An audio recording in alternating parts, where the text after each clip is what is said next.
join us on the show this morning, Ana Carl Munson. Savvy Cat, everybody. There she is. Olá, bom dia. Tudo bem? Bom dia, Carl. Very, very early morning. Yes. How is that for you? Are you more of a night owl? I'm a night owl, so I do have to set multiple alarms to be here this time. Seriously, how many did you set? 3. Did you really? I usually get up before my alarm, so that's a lot for me. Oh, okay. All right. Well, thank you for that noble effort, quite frankly. Very good of you to be here. We can have a chat and then we can get into our bon fin semana, can't we, this weekend. So how have you been? What have you been up to? Oh, well, I've been up to quite a lot. Actually, the topic you picked for today, I recorded and will be posting a video today about the 25 economy in Portugal, the predictions and the lifestyle and costs and so on. So I did go over what you mentioned. Oh, excellent. So it ended up being quite aligned. Yeah. Yeah, very good. Okay, so well, let's have a chat about that. But actually, before we do, let's just find out what's going on at Savvy Cat HQ. All well over there. I'm guessing you're noticing the Trump effect, and you're getting inquiries. What I'm noticing is a lot of rentals. I think in February we've pretty much had a new rental client every day so far. Is that right? Yeah. Yes. And what are you finding? I mean, I hear, on the grapevine, oh, you can't get anywhere. It's really difficult. And then I do see something. I wonder if I cut and pasted it across. I haven't, but I saw from a friend in Central, Mario. He put something online. It was a T2 in Lausanne for €550, which I thought was still reasonable. If you're prepared to go off the beaten track, and go to some of the places that are not spoken about so much in Portugal, you still can get good value like that, right? But you have to do the hard work, I think, to find them. Yes, it's not exactly the most common places. They will not be extremely accessible places or places with a lot of amenities in commerce. They will be, like you say, off the beaten track. Yes. But regarding the popular places, the capital, it's going for 19.5 euros per square meter on rent. So that's almost 2,400 square meters. And Porto is a bit better with 16.5. So you can already see a drastic difference there. But that's the most expensive towns. Yes, then the Algarve will probably be around 15, 16 too in most of the places.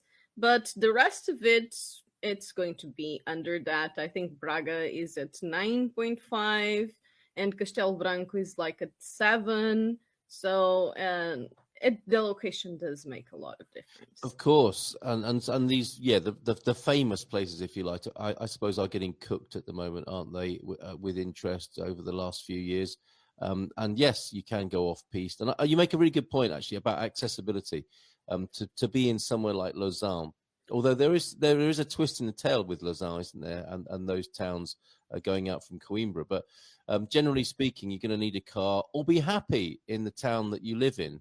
And sort of set your sights on a small town life, in a perfectly lovely town, but it's not going to be Porto, is it? It's not going to be Lisbon. It's not going to be the cosmopolitan excitement that is. It's not going to be particularly convenient. Even like you said, without a car, it's going to be a bit harder for doing even groceries. You will have the mini markets local, but if you want to go to a bigger supermarket, it may not be that accessible by walking, and often those locations don't even have Uber. So you will either take taxi or public transportation, and like I said, it does have limitations. Yeah, the notable exception there with Lausanne is that new tram line. I did ask Philomena about it last night, and she laughed because they're still testing it, but it is on its way. It's going to take a while. I think it started being built I don't know if it was last year, if it was 2 years ago, but everything that is public works in Portugal takes it goes very calmly, very slowly. Yeah. Tranquilo, serenity and calma. Right. Okay. Let's have a look at this then. The Iberian Miracle amazes Europe. It's funny because it's as if nobody was expecting this. And it's not just Portugal, but Portugal and Spain. are responsible for holding the whole Eurozone above the water, basically, by the sound of it. So feel free to chip in at any moment with your views on this. Sorry, go on. I do find that article to be a very, how do I put it? Go on. however you want to. Pow, casual, I think.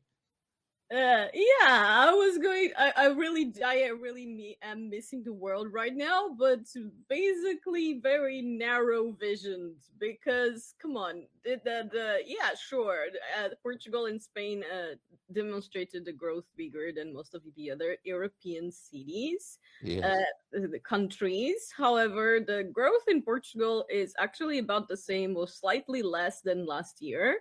And 2 years ago, it was even bigger. So they are putting it as a huge surprise when it really isn't. What? Because we have known about it. Is the surprise not that it's been? We have been. I'm going to use the collective we, but we've been the saviour of the Eurozone. Isn't that the big news here? That, you know, the reputation, I suppose, for Southern Europe. You know, the Eurozone looks down on the Southern European countries, doesn't it? It's France and Germany, and formerly the UK, that were the powerhouses of the EU.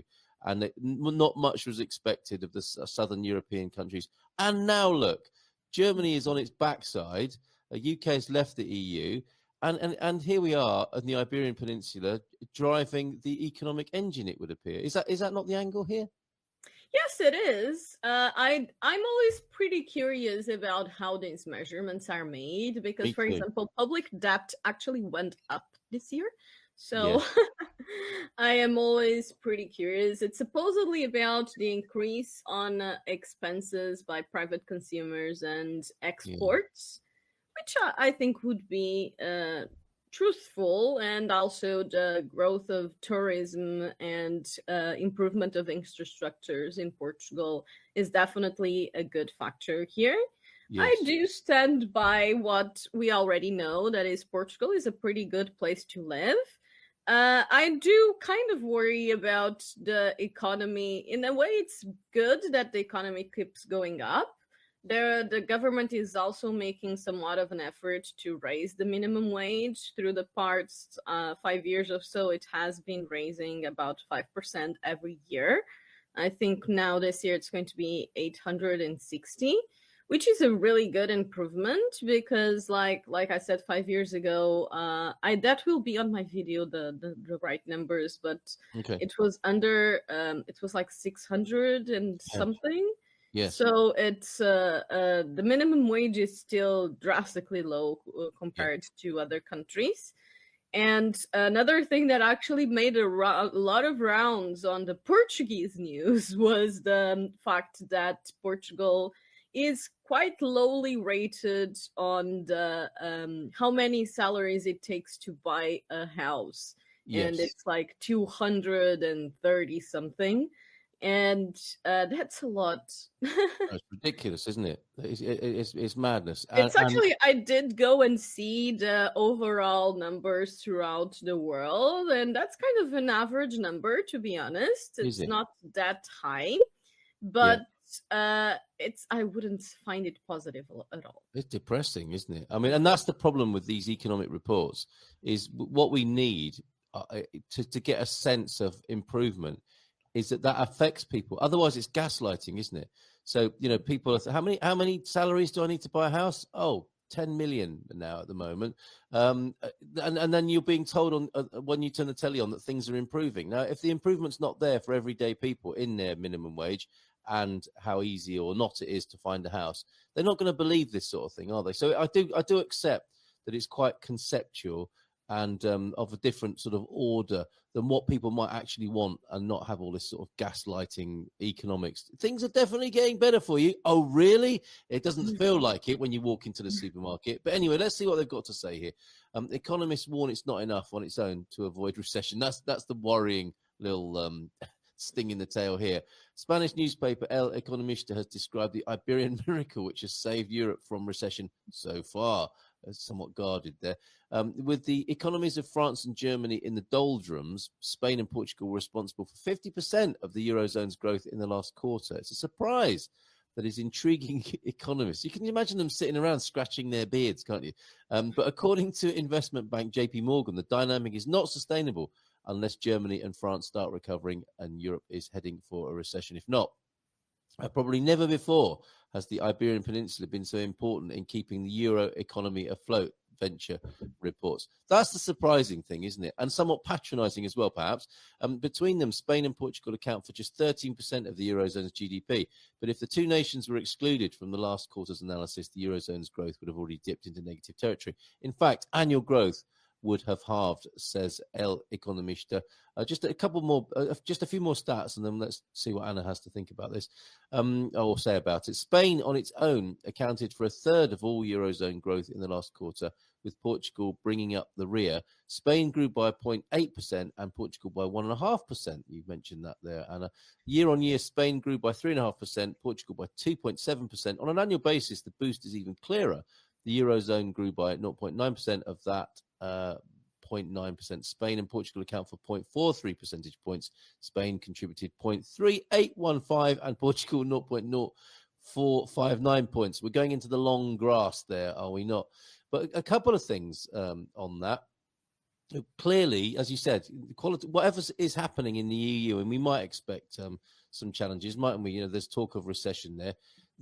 We could take refuge, I suppose. We are the safe haven, are we not? Given where Portugal tends to sit in the sort of slipstream of these things. Would you agree on that analysis? Yes, of all the places it could be a lot worse. I think that the war in Ukraine and Russia will also affect this because, like you say, the Peninsula Iberia ends up being a very safe location from that perspective, geographically speaking.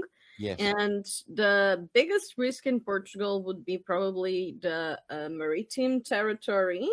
But I do think it's very unlikely that Portugal would be attacked because the only way that they could attack it would be by long-range attacks, but they then couldn't claim it because they would have to, go through all the other countries to get here. Yes, that's pretty chilling proposition there. That's never occurred to me, quite frankly. But yeah, overall, I do think that Portugal does become attractive in that sense, with the being a fairly safe location, and that the war did affect the economies that were closer to it because people start to worry for their safety, and rightly so.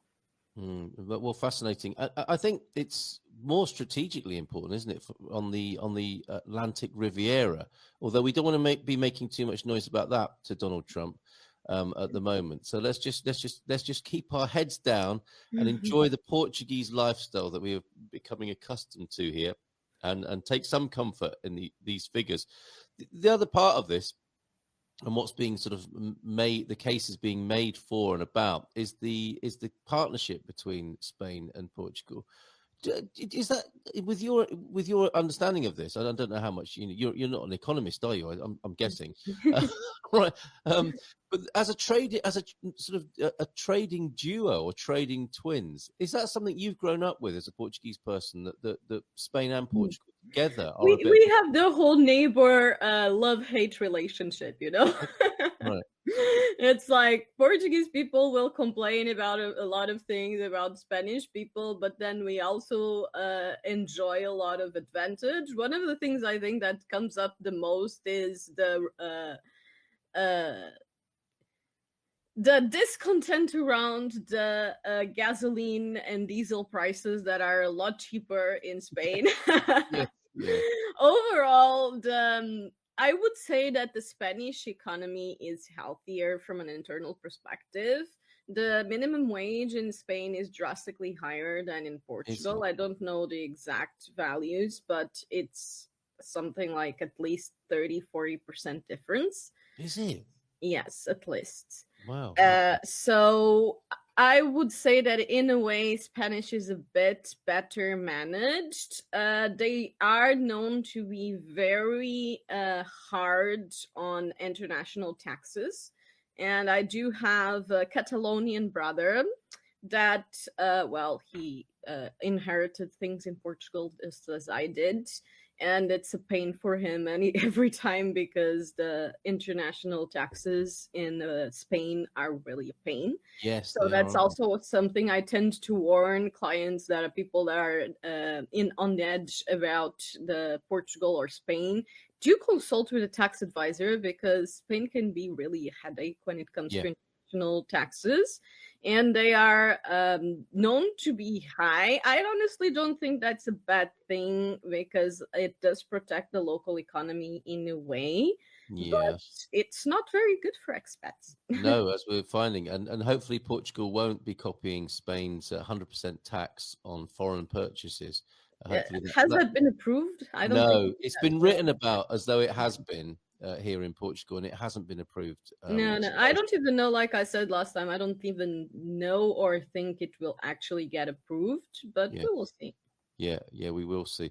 But you don't think then that there will be like the Iberian partnership as a mini trading bloc, because you know there's a lot of trade goes on between the two countries, and you know I've heard this before. You know, there is a friendly sort of rivalry, isn't there, and a historical rivalry between the two countries. But Portugal and Spain get on so much better than people would imagine, and it's quite a quiet relationship. And here it is saving the eurozone's butt at the moment.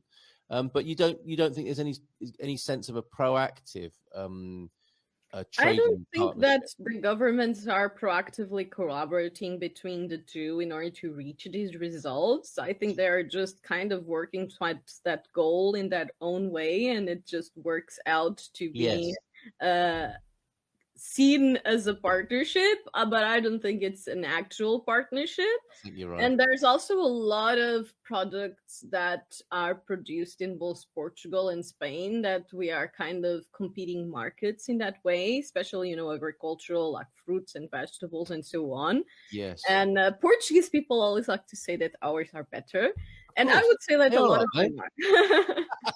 I agree. I agree. Right. Yeah, they're fascinating. Well, I was just, in my mind, I'm thinking you had the Irish, the Celtic tiger economy, and how it might be if Portugal and Spain work more closely together. They probably wouldn't be a tiger. They might be like the Iberian tortoise. The slow and steady wins the race kind of economics, perhaps, which is what's being shown by this article at the moment. Well, we can move on from that. There are lots of other things to celebrate and share There we with go. you. Minimum wage. Sorry. That is much more indeed, as Mel's found out there. Morning to you, T Duck. Busy day. Bon dia, alegria, gumpers. And Antonio Barbosa also with us. Bon dia. Morning greetings from an extremely moist Cerveira up there. Some days you just got to create your own sunshine. That's a good sentiment. Wishing you all a happy Friday and a wonderful weekend. A bit of Tony time there for you. Bon fin semana from the man in the Minho. And Pete's here, 26% more than Portugal, but taxes are a lot higher. Once you're taxed twice when buying and selling property, Spain is also the most corrupt country in Europe, aside from Albania, and the house prices are mad. That's interesting. I'm There, surprised about the corruption. I would say that probably is worse in Portugal, to be honest. right? Okay. Well, both I of think you, the Spanish both. probably just are louder about it and actually get revolted about it, while I Portuguese kind see of what just you did laid there. out and it's like, it is what it is. I see what you did there, Anna. That was a kind of put down, a classic Portuguese put down of the Spanish.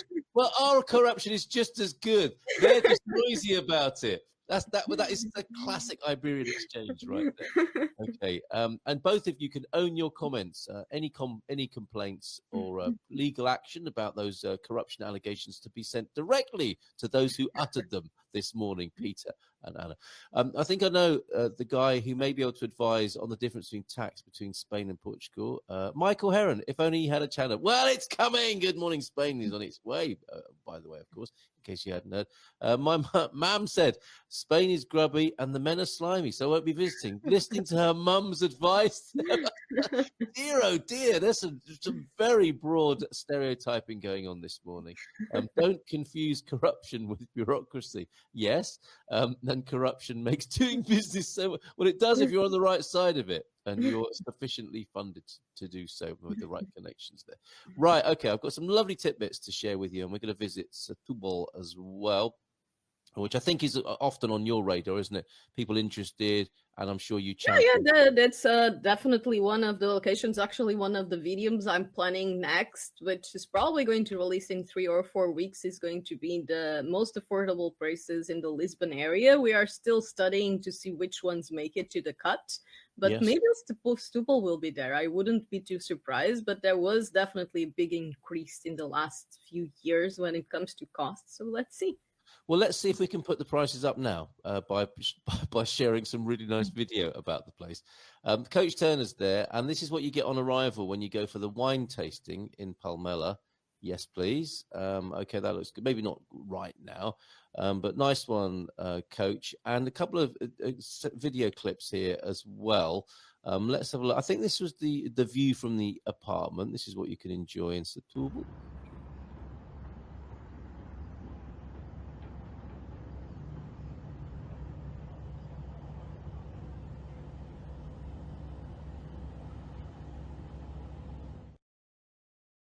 I just want to Somewhere in my video folder. It was so peaceful, wasn't it? So peaceful looking out across the water there. And then a little visit to the seaside, which I think Coach was really impressed by.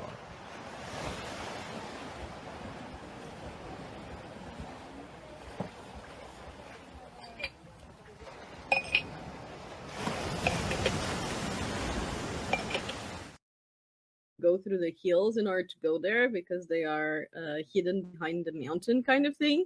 Yeah, And in the summer, sometimes they close the accesses and you can only go by public transports. really. The beautiful beach at Portinho. It was almost tropical. Because everyone kind of just parks in the way. So that's why they do that. Okay.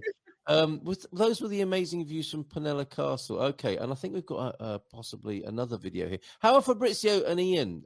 I wonder, Coach. Did you give them my love and a big hug from me as well? We might come back to another video, but again, I need to stitch these together to help people understand what they're dealing with in that area. The Arabina National Park, Palmela. It's all very lovely around there, and I think it should make your cut, as you say, on there. It's a fabulous place, Anna. It is.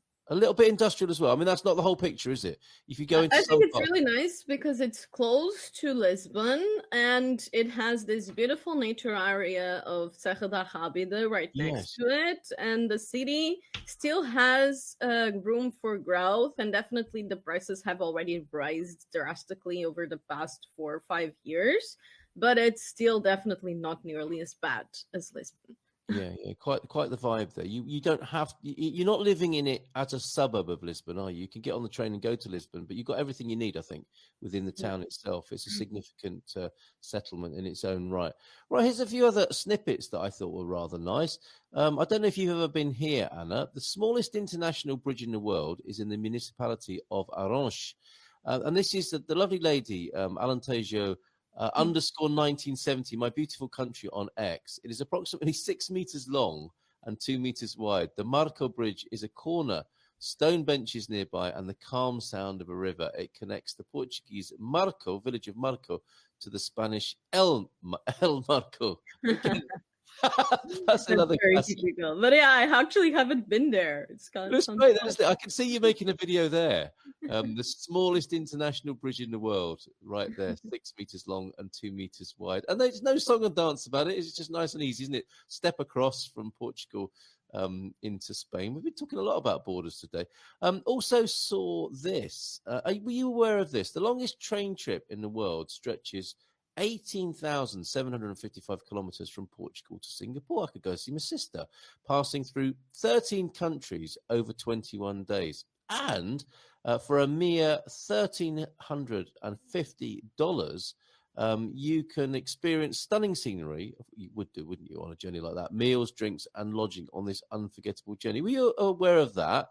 I was aware that the trip itself, I didn't know the cost or so actually I thought it would be more expensive. So Me too. I mean, that's amazing, isn't it? And what a journey that would be. 13 countries. 21 days. 21 days. I don't know if anyone's contemplated Yeah, that. I don't know if I would actually like to spend 21 days in a train though, but yeah. Yeah, you got to love trains. And I do love trains from being a train spotter as a boy.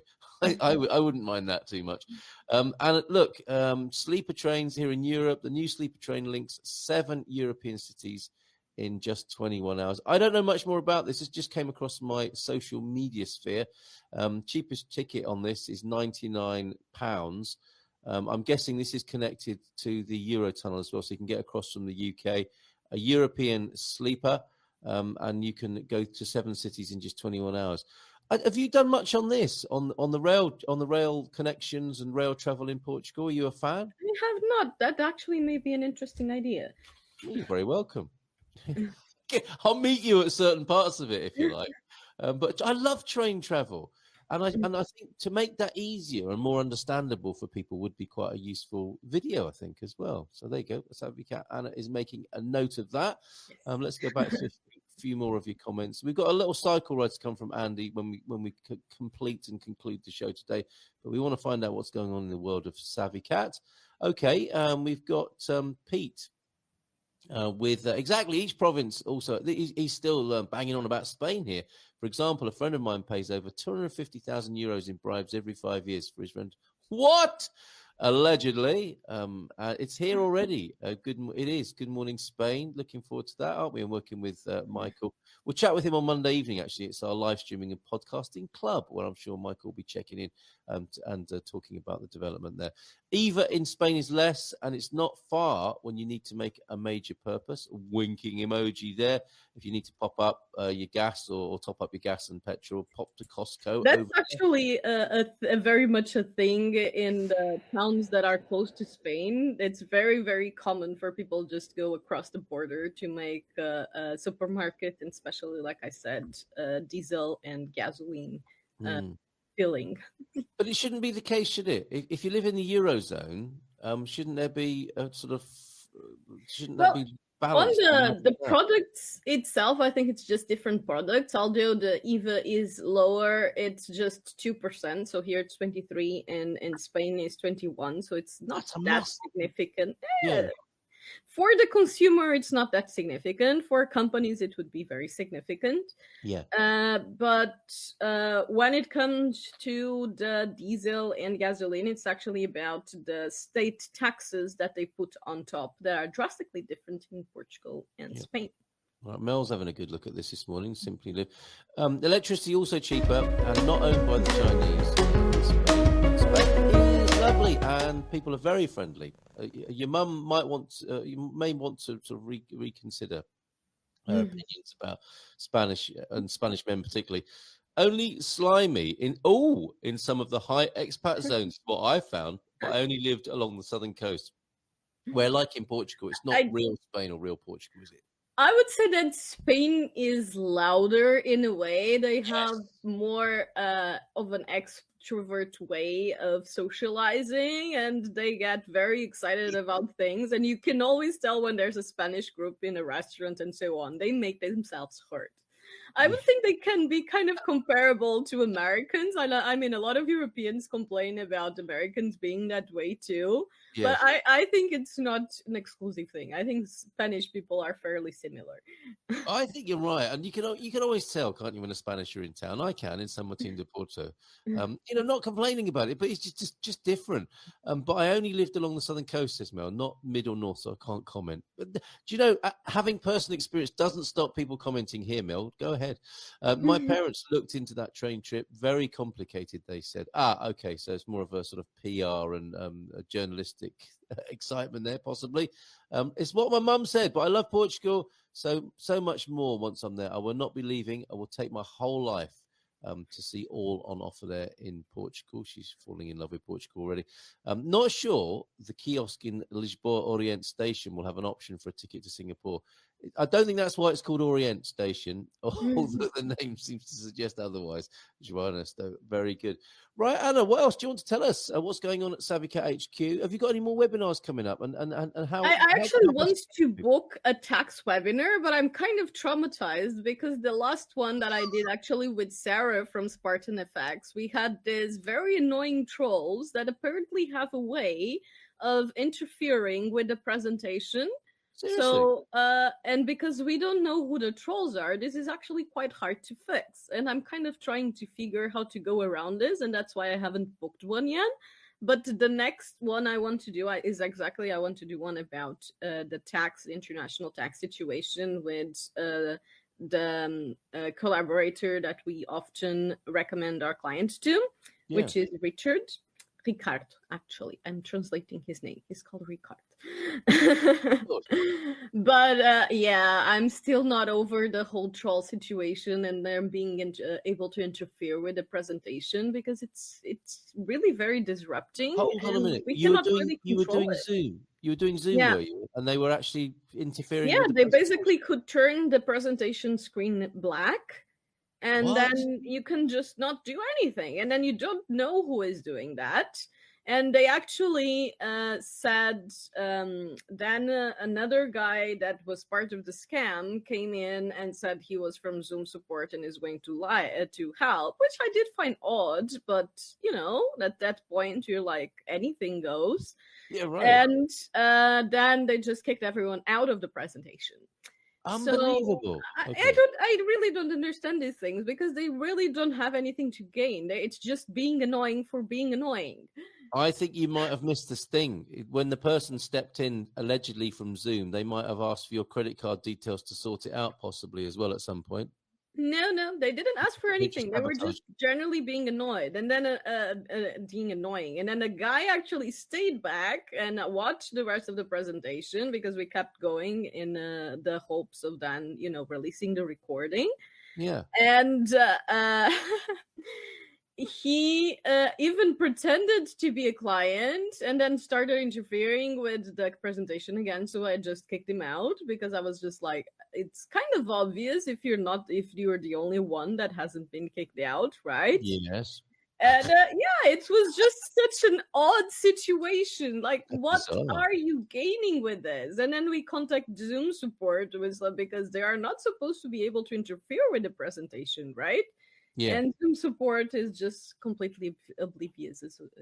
I'm not a fan of Zoom. If you come and join us on Monday for our podcasting and live streaming club, I can show you how to use StreamYard, which might be a whole lot better. You won't get that sort of interference. I'm on Zoom every Thursday evening, but it's such a Microsoft kind of product to me. It really is. It just doesn't seem to be geared towards the user. You're having to bow into Zoom and their technology. So I'm sorry to hear that. And you can do webinars here on the StreamYard? Yeah, you can. Yeah. There's a webinar feature on it as well.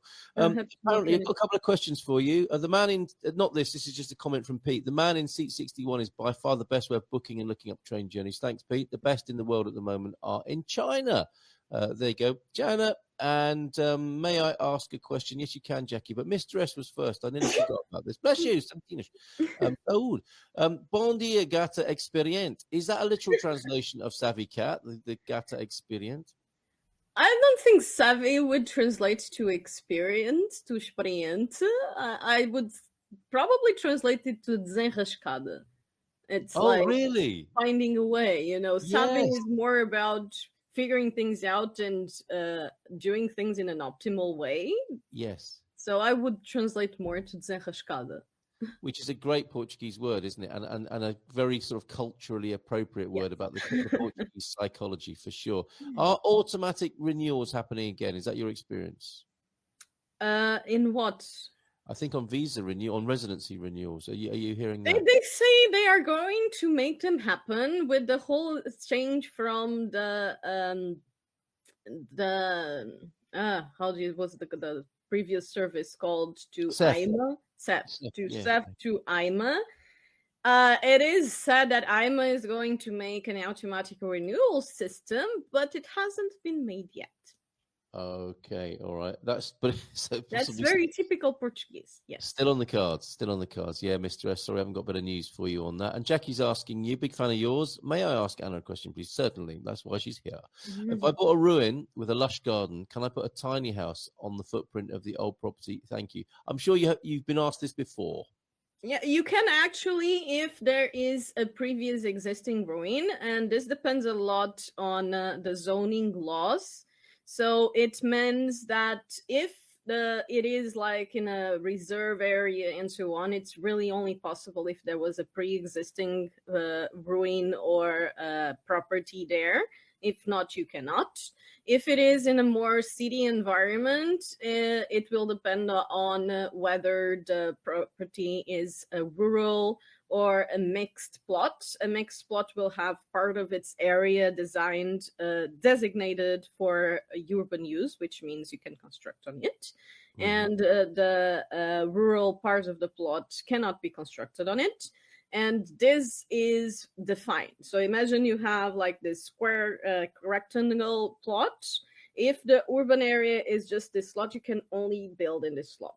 You cannot build on this side. You can only build on the area that is designated as urban. Very good. Okay. Thank you for that.